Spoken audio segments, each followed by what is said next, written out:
over the years I've featured quite a lot of technology from Sony's back catalogue, primarily because they did a lot of things that other companies didn't do. As a result, those things are interesting to look at. They like their own proprietary technology, their own proprietary formats and their own proprietary connectors that go between those things. Today we're taking a look at the latter. Yeah, it's a connector, a wire, a cable. How exciting can this get? Let's have a look. Okay, so to explain what this does, I need to set the scene with some later technology. Imagine we wanted to record a CD direct to a mini disc. So obviously you need a mini disc recorder and a CD player. Now I'm going to connect these two together via an optical cable to get a digital copy, but rather than just record the whole CD, I've decided to make a compilation featuring some of my favourite tracks from various CDs. So from this one, let's say for demonstration purposes, I want tracks 3, 5 and 9 only. Well, it's really easy to do that. I can just program in the playlist on the CD player, and then on the mini disc to start the recording, I'm going to use the sync record feature. And I put this machine into record pause, and then when I press play on the CD player, it automatically takes the pause off the mini disc and it starts recording. And now I can just leave this process running while I get on and do something else. And when I return, everything will have completed automatically. Now compare that process to the typical analogue equivalent experience from the early 1980s. Here I've got a record and I want to put some of the tracks from this onto a cassette. I'm going to demonstrate this with your typical junky plastic record player and a cheap cassette deck, but the process would be roughly the same with alternative gear. So I'd connect the record player up to the tape deck with the line out, and again I'd put the recorder into record pause, but this time it's down to me to take that pause off. It doesn't automatically happen when the record starts playing.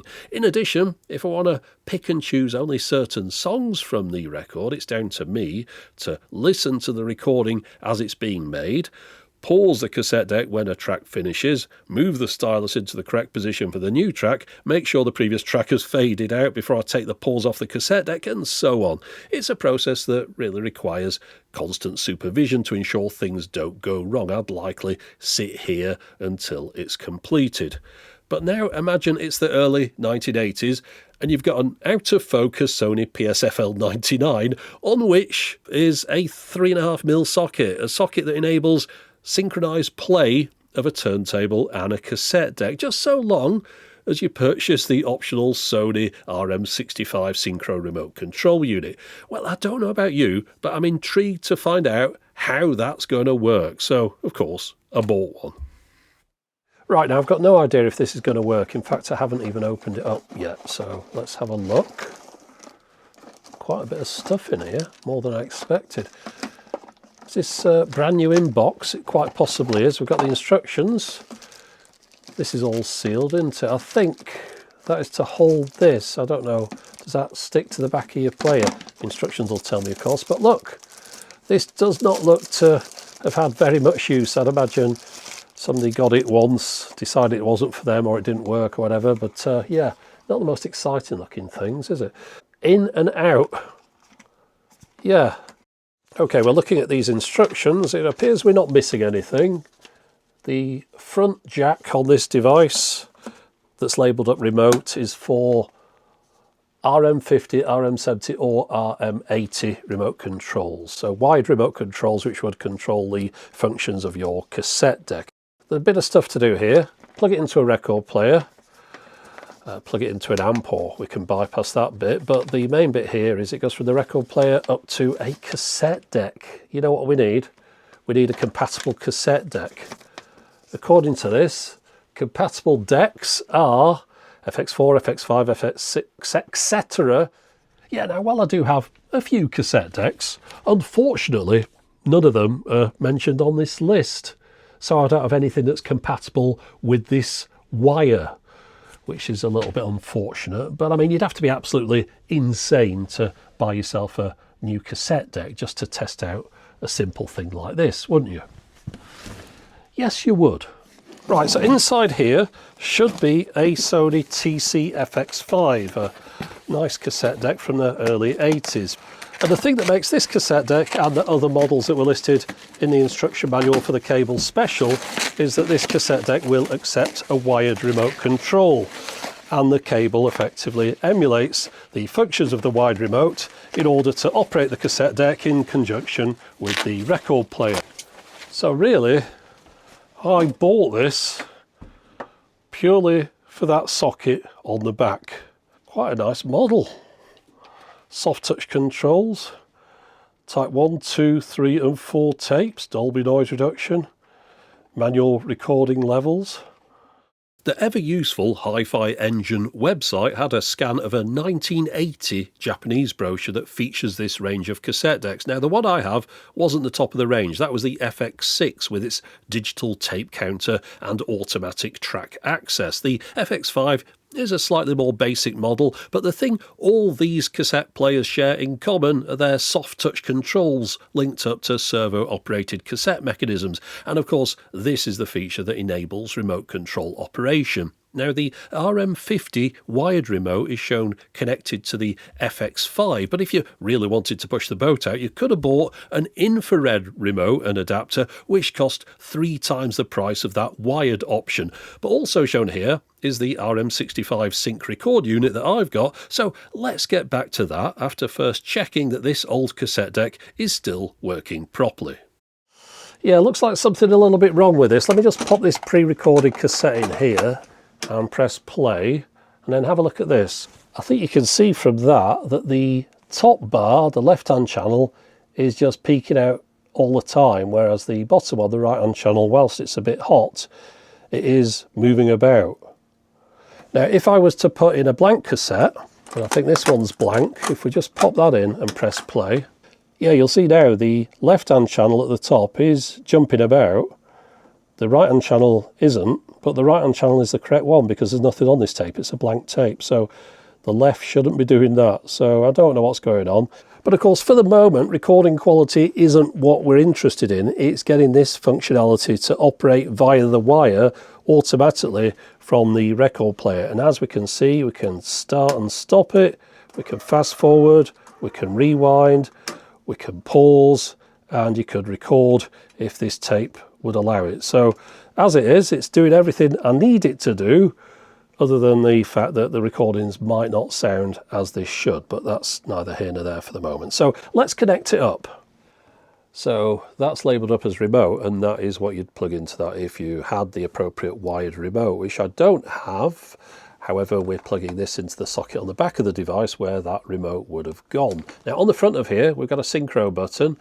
That effectively activates this device. If it's in the off position, this thing isn't functional, therefore the synchronized recording between the record deck and this doesn't happen. It's down to you to do it manually. Pop it into the on position and the recording automatically starts when the record starts playing. So let's just pop that in the back. Okay, so I'll just plug this in here. And now I need to get the record player. Okay, now this socket here, this is the system bus to connect to the other components in this range, but we're going to be using this one here. Right, okay, so let me get everything plugged in and I'll find a suitable record to test this with. Okay, so it looks like I've got everything set up now. So on the bottom, the Sony TC-FX5 cassette deck from around about 1980-81. We've then got the Sony PSFL-99 record player, I think that's 83, not too sure. On top of there, we've got the RM-65 synchro remote control unit, and then at the top here we've got a Kanto SID speaker which is connected to both of these. The next thing we need, of course, is a record to enable us to test this. Now, I had a look through a stack of records I bought a while ago just for testing things, and I found this one, the Dixieland Jazz Band. Now, this is a recording made in 1919/1920. This is a 1960s record. But what it should mean, hopefully, is that these are out of copyright. I mean, officially they should be, but the problem is that people sometimes register things that they shouldn't do and put them into libraries where they shouldn't be matching up with things. But hopefully we'll be all right with this one. It's a good way to test it anyway. So what we need to do now is open this one up, stick the record in here. I think there are, how many tracks is that on the first side? Hold on. Oh, I can't see, probably 6 or 8 or something like that. Let's have a look. Let's pop that on there and close it. It'll register it on the front here. Looks like it's 6. Okay, so we've got 6 tracks, and then what we need to do is, say, put a program in here. So we're going to select tracks 2, then 4, then 6. Okay, I just need to swap this to a blank cassette. And I noticed earlier on this tape counter isn't really advancing properly. I think the belt on that needs changing. Overall, this thing needs a bit of a refurb. But let's just put it into the record mode. And if we can pause it there, I think that's record on. Yeah, the red light is on there. You can see it better than I can. Okay, so I think we're ready to go. Okay, so if this works, the idea being that I press start on here, and when the stylus hits the record, this should start recording. So it's seeking track number 2. I don't think we can see the stylus very well through there, but it is just about there. It's flashing to show it's locating it. Ah, look, the pause came off. The cassette deck started recording. With any luck, we should be able to hear this. Let me just put the record player on.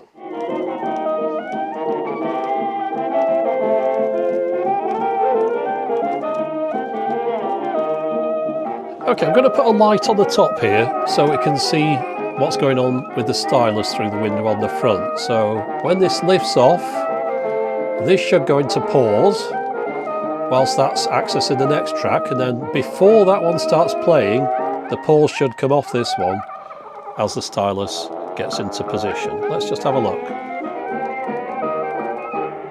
Right, there we are, that's the end of the track. Okay, so watch out for the stylus. Oh, it's already in pause. It knows that it's finished. Pause has come off, stylus is down, it's back to recording again.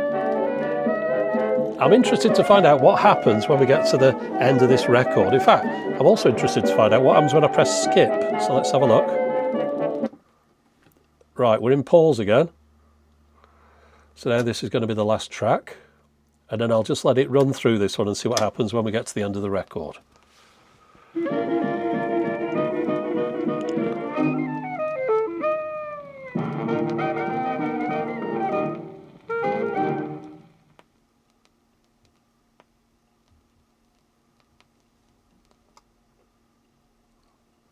Yeah, no, we're just in pause and then it stops there. Okay, so I think record mute was coming on a little bit before it stopped, otherwise it will pause straight away. So this gives me a chance now to open the record player up, hope it doesn't hit the camera, yeah, and then we can put the other side in, and let's just pick a track further on to continue this compilation. Yeah, the record player's making a bit of a funny noise. Apologies for that. But again, we've got 6 tracks on here, so let's just say this time we just want to play track 5. So everything here is in pause. We start the record player up, stylus is moving across. We're not using up any tape at the moment, of course, we're just waiting for it to get into position. And I'm just trying to see exactly when that pause comes off. Right, the stylus there, it touches the record and we're recording.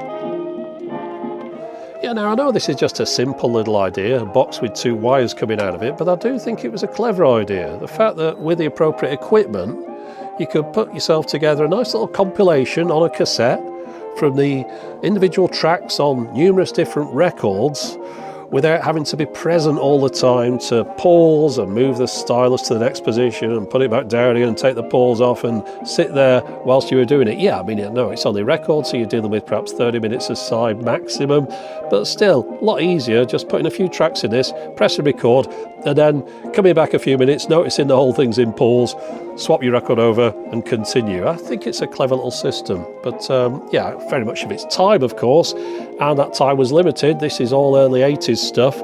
Within a couple of years, people would tend to have CD players, although I only got mine in 1986, and then it would be a lot easier to make your own custom compilations onto cassette to play in the car. Now, just one thing I want to mention about that. I got my first CD player in 1986. In 1985, the family got its first video recorder.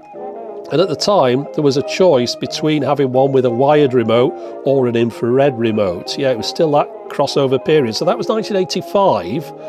Remember, this is a machine from 1980, and in the catalogue for this, you could get an infrared remote control adapter for this one. Sony really were ahead of their time back then.